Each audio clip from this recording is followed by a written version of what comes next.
Las voces de la comunicación.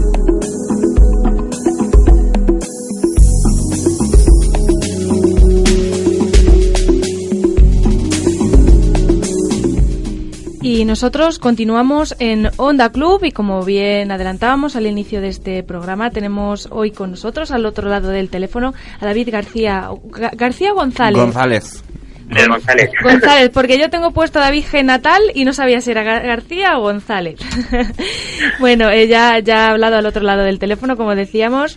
Él es el nuevo nombramiento de Llorente y Cuenca, que va a pasar a dirigir el área de Consumer Engagement de esta entidad, de esta compañía de la comunicación y relaciones públicas. ¿Qué tal, David? ¿Qué tal? Muy buenos días. Muchas gracias por invitarme. Bueno, para comenzar, nos gustaría que nos comentaras cómo asumes este nuevo reto que se te presenta en Llorente y Cuenca. Bueno, pues con muchas ganas, la verdad. Yo llevo unos cuantos años, no muchos, trabajando en el terreno de la comunicación y en las relaciones de marca y consumidor, sobre todo a través de contenidos, ya sean con estrategias de patrocinio o otro tipo de generación de contenidos. Y la verdad que venir a Llorente y Cuenca a desarrollar un proyecto que nace ahora, pues es un reto, pero muy apasionante. Una de las preguntas que hacían desde Llorente y Cuenca con tu nombramiento era: ¿necesitan las marcas nuevas líneas de comunicación que mejoren la relación con sus audiencias? Nos lanzabais esa pregunta y yo te lanzo de nuevo esa pregunta. ¿De qué manera podemos conseguir que las marcas actualmente consigan conectar con los potenciales consumidores y con el público en general? Bueno, la pregunta, como te imaginas, era retórica. Sí que lo necesitan.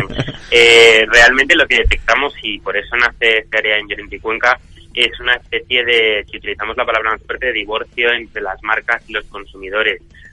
Tengamos en cuenta que hoy en día el consumidor medio, que somos cualquiera de nosotros, recibe una cantidad tremenda de impactos de comunicación. Y un poco la reflexión del área viene por el terreno de que esos impactos de comunicación no se diferencian. Es decir, al final cuenta lo mismo lo que te llega de una marca que lo que te llega de una serie de Hollywood, que lo que te llega de un medio de comunicación. Al final se traduce en una enorme polución de contenidos y lo que hacemos nosotros como buenas audiencias sabias que somos es decidir qué es lo que queremos consumir y qué es lo que no. Entonces, en ese planteamiento lo que nosotros queremos ayudar a las marcas a generar contenidos que estén a la altura de esa economía de la atención que practican los consumidores y que por lo tanto puedan generar ese engagement que al final es el objetivo. ¿Cómo se consigue? Bueno, ahí está el tema. Nosotros tenemos una propuesta muy concreta que es que el valor añadido máximo que se puede dar en cualquier tipo de contenido es el del entretenimiento. Y al final las estrategias de entretenimiento es lo que puede permitir a las marcas pues generar relaciones más estables en las que el consumidor sienta que le están aportando algo realmente interesante. Exacto, David. Venimos escuchando desde hace unos años ya incluso que el contenido es el rey, ¿no? Si no hay contenido y si no hay una historia que contar, es muy difícil conseguir, pues eso, al final un contacto, conseguir una conversación con las marcas. En este sentido, ¿cómo valoráis ahora mismo todas estas estrategias de contenidos que se están realizando por marcas en España? ¿Crees que estamos todavía un paso por detrás respecto a otros países o en el resto de Europa o en Norteamérica? Bueno, estamos más que estar por detrás. Lo que ocurre es que no se trata meramente de generar contenido por generar contenido. Como si hay una fiebre tremenda en el sentido, al final de lo que se trata es de generar relaciones con el consumidor. David, te escuchamos fatal. ¿Sí? No sé si te puedes mover un poquito, ahora un poquito mejor. Vale. Os comentaba que en realidad no se trata de el contenido es el rey, comentaba Gonzalo. Por encima de eso lo que se trata es qué tipo de contenido haces y si genera relaciones con el consumidor, porque vemos muchísimos ejemplos todos los días de marcas que, bueno, están en esta línea y esta moda de tener que generar contenidos, pero realmente lo que nos planteamos es esos contenidos están aportando algo al consumidor, están generando algún tipo de relación, de interacción. Entonces, por encima de meramente ese branded content que vosotros comentabais, nosotros lo que planteamos es que lo importante al final es ese engagement, o sea, es generar una relación en la que el consumidor no meramente sea un receptor de contenidos, sino que pueda participar en ellos. Esa parte, la de la interactividad, la de cómo el consumidor aporta a las historias que tienen que ver con lo que él vive todos los días, es muy importante, porque si no corremos el riesgo de estar haciendo el mismo modelo publicitario que llevamos viviendo años, con un cambio de nombre, llamándolo branded content, pero realmente no estamos entendiendo ni cómo consume contenidos el consumidor medio hoy en día, que es una manera muy determinada, ni estamos intentando establecer relaciones con ellos. Simplemente estamos diciendo, bueno, pues antes hacíamos publicidad, ahora hacemos branded content. Nuestro terreno, desde luego, no es ese. Nuestro terreno es el de ayudar a las marcas a generar conversaciones y relaciones a largo plazo con esos consumidores. Y David, hablas de este engagement, hablas de interactividad. ¿Cuáles son los soportes más idóneos o los medios más idóneos para conseguir ese engagement por parte de las marcas con sus potenciales consumidores usuarios? Fíjate, el tema del soporte, antes que los soportes, para mí es el tema de cómo conceptualizas la historia que quieres contar.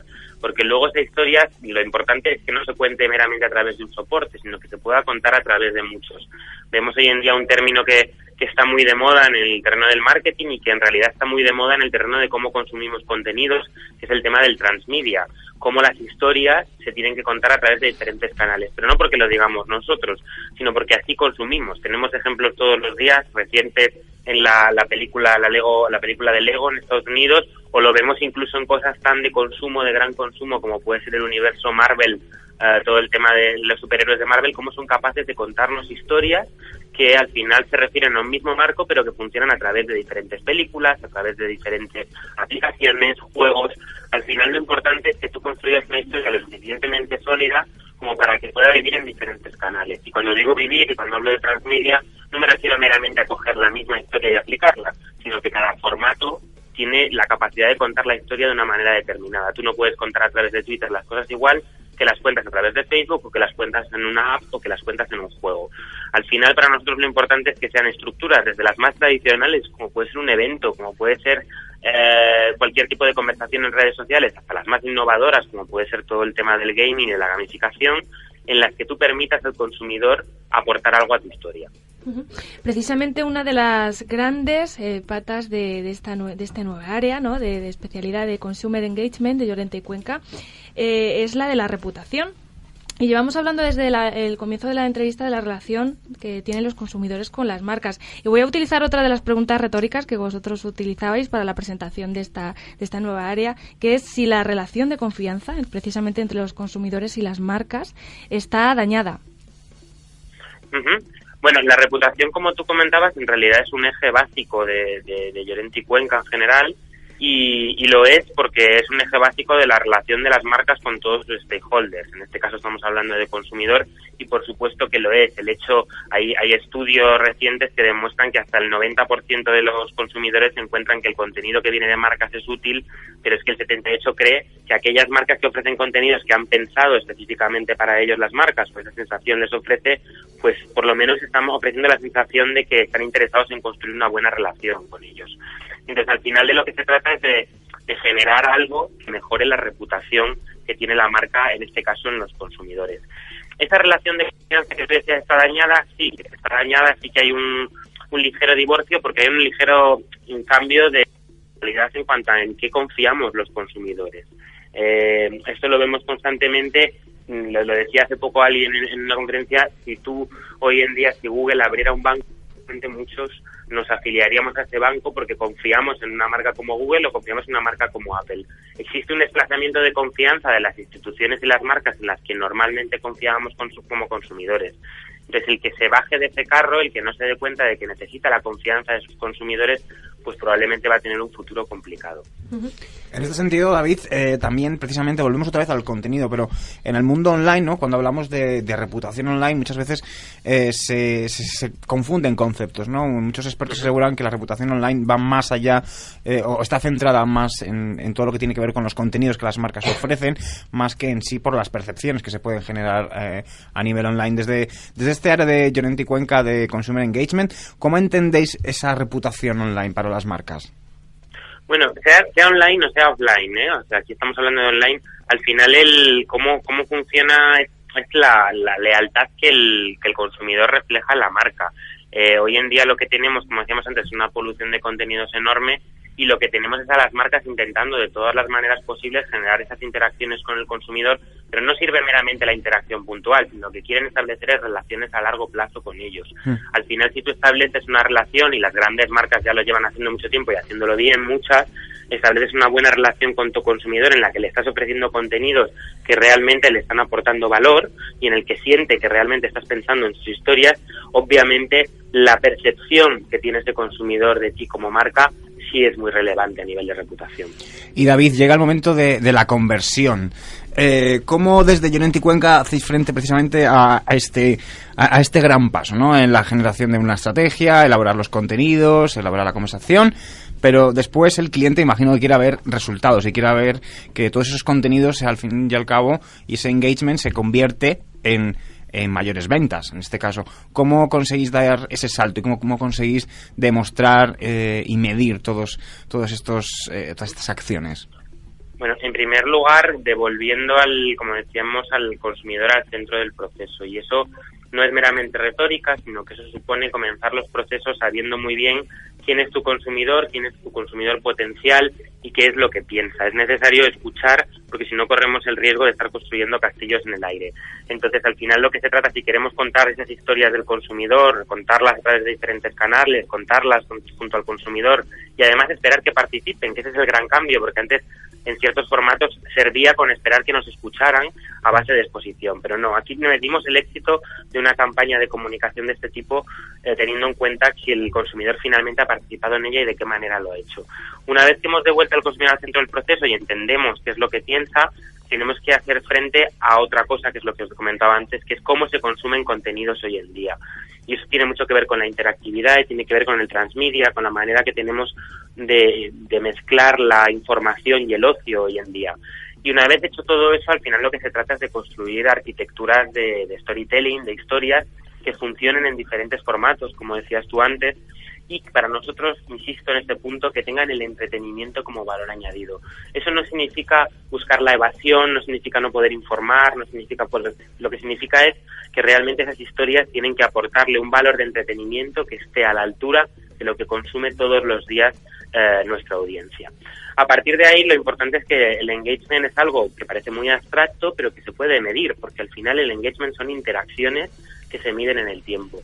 Nosotros las medimos en base a dos ejes, que son el eje de profundidad, porque no es lo mismo que tú interactúes de una determinada manera con una marca que interactúes de una manera más profunda, y en base a la persistencia de esas interacciones. Y a partir de ahí lo que generamos son ventanas de engagement que nos permitan ver cómo va evolucionando los contenidos y las estrategias de conversación que genera una marca con sus consumidores.